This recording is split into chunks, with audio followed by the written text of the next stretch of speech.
करत रमा एकादशी सुख संपत्ति मिलाए, हरि कृपा से हरि धाम जीव गति पाए।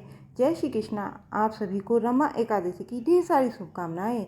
रमा एकादशी का व्रत और कथा श्रद्धालुओं के लिए विशेष महत्वपूर्ण है। माना जाता है कि इस दिन के व्रत को विधि पूर्वक रखने से व्यक्ति के सभी पापों का नाश होता है और उनके घर में सुख समृद्धि का भंडार भरता है। उनके घर में माँ लक्ष्मी जी का स्थायी वास हो जाता है और ऐसे भक्तों का अंत में विष्णु लोक की प्राप्ति होती है। इस दिन भगवान विष्णु और माता लक्ष्मी जी की पूजा करने से भक्तों के सभी कष्टों का अंत होता है, भक्तों को अपार सुख की प्राप्ति होती है। और यह व्रत खास तौर पर उन सभी भक्तों के लिए महत्वपूर्ण है जो जीवन के कठिन समय में भगवान की शरण में आकर उनके आशीर्वाद की आकांक्षा रखते हैं। आइए प्रिय श्रोताओ, हम सब मिलकर भगवान श्री लक्ष्मी नारायण का माता लक्ष्मी जी का ध्यान करते हुए रमा एकादशी की इस पवित्र कथा का श्रवण करें और भगवान विष्णु तथा माता लक्ष्मी जी के दिव्य आशीर्वाद से अपने जीवन को साकार करें। प्रेम से बोलिए श्री लक्ष्मी नारायण भगवान की जय, माता लक्ष्मी की जय। रमा एकादशी को रंभा एकादशी के नाम से भी जाना जाता है और रंभा भी माँ लक्ष्मी जी का ही एक नाम है। रमा एकादशी का व्रत करने से समस्त पाप नष्ट हो जाते हैं। एकादशी की कथा सुनने मात्र से वाष्प यज्ञ का फल मिलता है, जो फल सूर्य और चंद्र ग्रहण पर सूर्य कुरुक्षेत्र और काशी में स्नान करने से दान करने से मिलता है, वह फल भगवान विष्णु के आज के इस पूजन करने से सहज ही प्राप्त हो जाता है। संसार रूपी भंवर में फंसे हुए मनुष्य के लिए इस एकादशी का व्रत और भगवान विष्णु का पूजन अत्यंत आवश्यक है। स्वयं भगवान ने यही कहा है कि रमा एकादशी के व्रत से जीव कुयोनि को प्राप्त नहीं होता। एकादशी के दिन भक्ति पूर्वक तुलसी दल भगवान विष्णु को अर्पण करने से इस संसार के समस्त पापों से मुक्ति मिलती है। विष्णु भगवान रतन मोती मणि और आभूषण आदि से इतने प्रसन्न नहीं होते जितने तुलसी दल से प्रसन्न हो जाते हैं। और रमा एकादशी का व्रत करने से ब्रह्म हत्या आदि पाप भी नष्ट हो जाते हैं। एक बार धर्मराज युधिष्ठिर ने भगवान श्री कृष्ण से कहा, हे भगवान, कार्तिक कृष्ण एकादशी का क्या नाम है, इसकी विधि क्या है, इसके करने से क्या फल मिलता है, सो आप कृपया पूर्वक बताइए। तो भगवान श्री कृष्ण कहने लगे कि हे धर्मराज, कार्तिक कृष्ण पक्ष की एकादशी का नाम रमा एकादशी है। ये बड़े बड़े पापों का नाश करने वाली है। इसका महत्व मैं तुमसे कहता हूँ, ध्यानपूर्वक सुनो। हे राजन, प्राचीन काल में मुच्छुक नाम का एक राजा था। उसकी देवराज इंद्र के साथ मित्रता थी। साथ यम, कुबेर, वरुण, विभीषण और उसके मित्र थे। यह वह राजा बड़ा धर्मात्मा, विष्णु भक्त और न्याय के साथ राज्य करता था। उस राजा की एक कन्या थी जिसका नाम था चंद्रभांगा। उस कन्या का विवाह चंद्रसेन के पुत्र शोभन के साथ हुआ। एक समय वह शोभन सुसाल आया। उन्हीं दिनों जल्दी ही पुण्यदायिनी एकादशी अर्थात रमा एकादशी भी आने वाली थी। जब व्रत का दिन समीप आ गया तो चंद्रभागा के मन में अत्यंत सोच उत्पन्न हुआ कि मेरे पति तो अत्यंत दुर्बल हैं और मेरे पिता तो आज्ञा के कठोर हैं। ये दसवीं को राजा ने ढोल बजवाकर सारे राज्य में यह घोषणा करवा दी कि एकादशी को कोई भी भोजन नहीं बनाएगा। ढोल की घोषणा सुनते ही शोभन को बड़ी चिंता हुई। उसने अपनी पत्नी से कहा, हे प्रिय, अब मुझे क्या करना चाहिए, क्योंकि मैं तो किसी भी प्रकार भूख प्यास सहन नहीं कर सकता। ऐसा उपाय बताएं कि जिससे मेरे प्राण बच सकें, नहीं तो मेरे प्राण तो अवश्य ही चले जाएंगे। तब चंद्रभांगा कहने लगी, हे स्वामी, मेरे पिता के राज्य में एकादशी के दिन कोई भी भोजन नहीं करता। यहाँ तक कि हाथी, घोड़े, बिल्ली, गऊ आदि भी अन्न जल ग्रहण नहीं कर सकते। फिर मनुष्य का तो कहना ही क्या है। यदि आप भोजन ही करना चाहते हैं तो किसी दूसरे स्थान पर चले जाइए, क्योंकि यदि आप यहाँ पर रहना चाहते हैं तो आपको व्रत अवश्य ही करना होगा।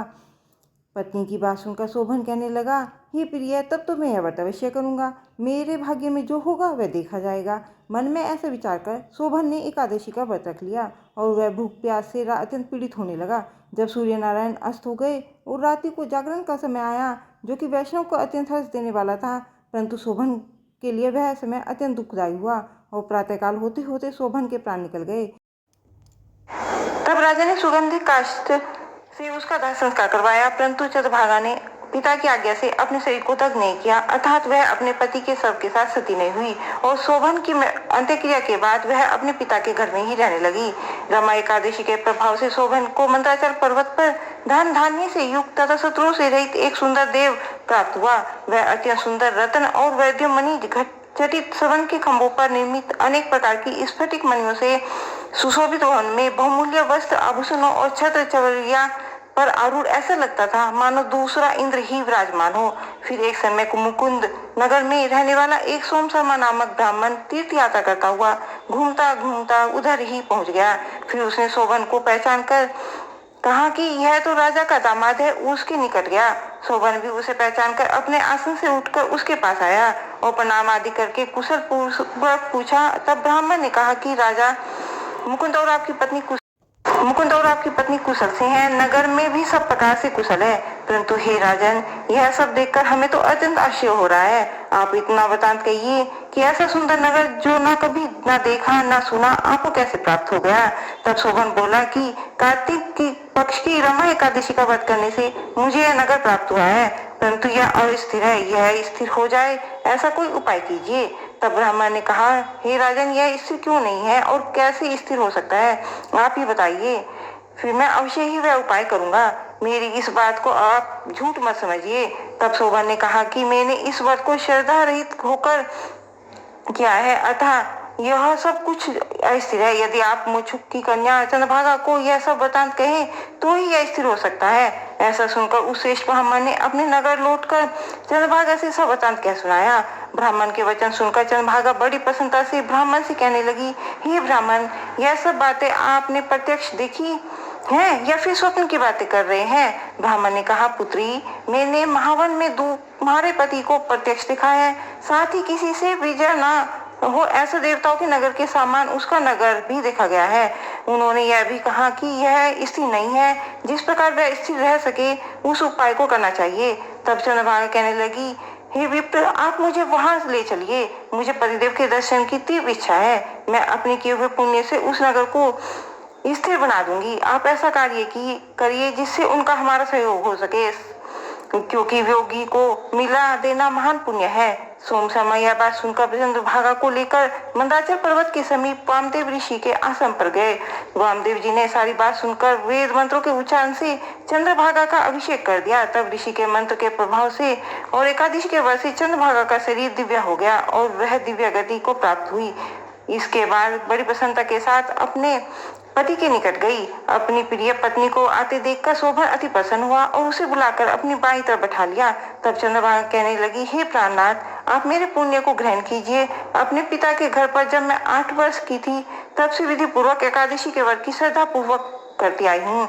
इस पुण्य के प्रभाव से आपका यह नगर स्थिर हो जाएगा तथा समस्त कर्मों से युक्त होकर प्रलय के अंत रहेगा। इस प्रकार चंद्रभागा दिव्य आभूषणों और वस्त्रों से सुसज्जित होकर अपने पति के साथ प्रेम और आनंद पूर्वक रहने लगी। भगवान श्री कृष्ण कहते हैं, हे राजन, यह मैंने रमा एकादशी का महात्म से कहा है। जो मनुष्य इस व्रत को करते हैं उनके ब्रह्म हत्या आदि समस्त पाप नष्ट हो जाते हैं।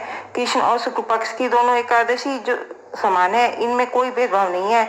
दोनों ही एकादशी व्रत समान फल प्रदान करते हैं। जो मनुष्य इस महात्म को श्रद्धा पूर्वक पढ़ते और दूसरों से सुनते हैं या सुनाते हैं, वे भी समस्त पापों से छूटकर अंत में विष्णु लोक को प्राप्त होते हैं। हरे कृष्णा। एकादशी की कथा समाप्त हुई।